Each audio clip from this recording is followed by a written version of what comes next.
enseñó a montar, luego me enseñó a dar vuelta para así conmigo andar. Pero cuando ya amanece yo me voy pa' mi trabajo, y cuando ya regreso ella ya me está esperando. Y cuando me ve llegar ella se pone contenta y me dice: oye Nico, aquí está tu bicicleta.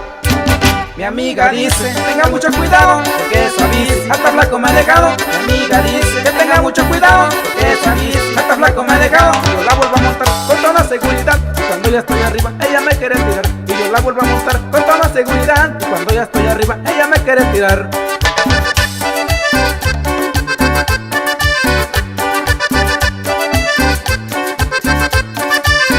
Tengo una bicicleta que la acabo de comprar, pero yo salí a la calle y no sabía manejar. Una amiga que tenía, ella me enseñó a montar, luego me enseñó a dar vuelta para así conmigo andar. Pero cuando ya amanece yo me voy pa' mi trabajo, y cuando ya regreso ella ya me está esperando. Y cuando me ve llegar ella se pone contenta y me dice: oye Nico, aquí está tu bicicleta.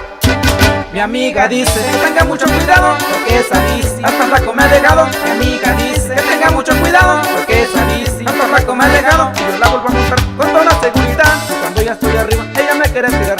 Yo la vuelvo a montar con toda seguridad, y cuando ya estoy arriba ella me quiere tirar. Y esa bicicleta es la que tiene Nico Hernández allá en Oaxaca de Juárez, Oaxaca.